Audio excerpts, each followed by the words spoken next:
Je lis du livre d'Exode chapitre 4 au verset 10 qui suit.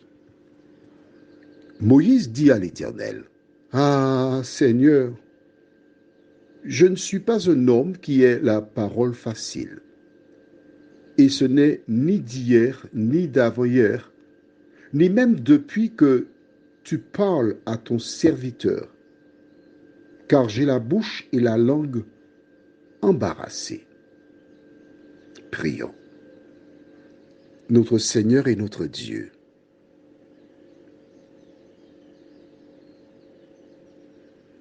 nous revoici ce matin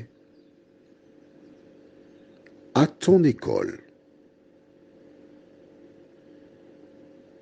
Merci Seigneur pour ce privilège. Car bien des personnes ne croient pas en ton existence. D'autres se disent athées. D'autres encore sont si occupés par ce monde qu'ils n'ont pas de temps pour toi. Mais tu nous as fait la grâce d'ouvrir nos yeux ce matin. Nous te remercions Seigneur. Que ton esprit nous dirige dans la compréhension de ta parole. Au nom de Jésus. Amen. Moïse, jusque-là, écoutait attentivement tout ce que Dieu disait. Il obéissait. Aucun problème.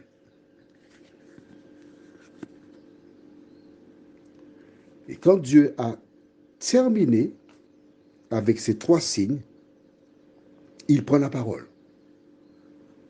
Et qu'est-ce qui se passe-t-il? Quand on dit il avait la langue embarrassée, c'est lui qui parle. Hein? En fait, il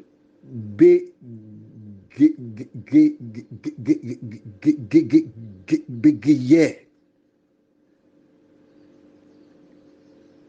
Et c'était un handicap. Quand j'ai lu la première fois cette histoire, ça ne m'a pas interpellé. Mais dans le temps, je me suis posé, parce que je suis un étudiant acharné de la Bible, et je me considère comme un chercheur dans ce domaine. Pourquoi Dieu a-t-il choisi un homme qui avait la langue embarrassée depuis sa naissance, un bègue? Pourquoi? Il savait qu'il avait besoin de libérateur. Il savait que cette personne devrait se présenter devant Pharaon. Pourquoi aller choisir un homme qui avait un handicap? Il fallait que je trouve la réponse parce que c'est fondamental pour moi. C'est quand tu lis la Bible que tu découvres toutes les réponses. Elle rapporte qu'un jour, des petits garçons virent un homme de Dieu, ils se moquèrent de lui en disant « Monte chauve, monte chauve ». Des ours sortirent et plusieurs petits garçons furent tués. Ensuite, dans le Nouveau Testament, Dieu appelle un homme qui s'appelle Saul de Tarse. Il a rédigé depuis le livre de Romains jusqu'à Hébreu 14 lettres dans le Nouveau Testament. C'est lui qui a écrit le plus. Pourtant, il dit qu'il avait une écharde et qu'il pria Dieu de le délivrer. Donc, nous notons que ce soit Saul de Tarse devenu Paul ou Moïse, ils avaient des handicaps. Donc, pourquoi Dieu prend-il des personnes handicapées? J'ai cherché. Et à mon sens, l'une des premières raisons, c'est afin que ces personnes ne soient pas enflées d'orgueil.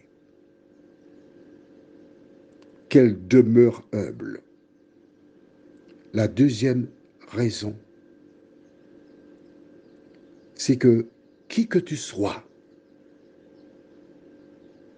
avec ton handicap, tu demeures à la disposition de l'Éternel des armées. Tu es peut-être cloué sur un fauteuil roulant. Ça ne t'empêche pas d'être un ambassadeur de Jésus. Tu es un aveugle. Mon père, suite à une opération chirurgicale, devint aveugle. Il était au service de l'Éternel des armées. Alors, même si tu as un handicap, l'Éternel ne regarde pas à l'extérieur.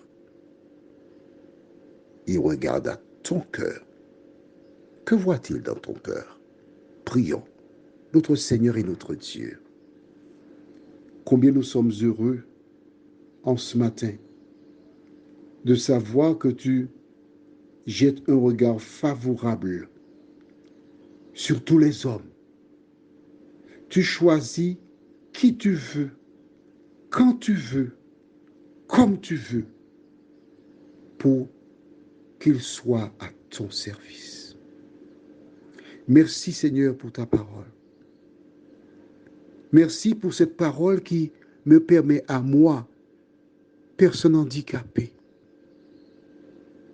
de savoir que tu m'aimes. Tu as le regard sur moi. Je suis utile à ton service. Merci Seigneur de m'encourager au nom de Jésus pour ta gloire éternelle. Amen. Je te souhaite une bonne journée sous le regard de Dieu.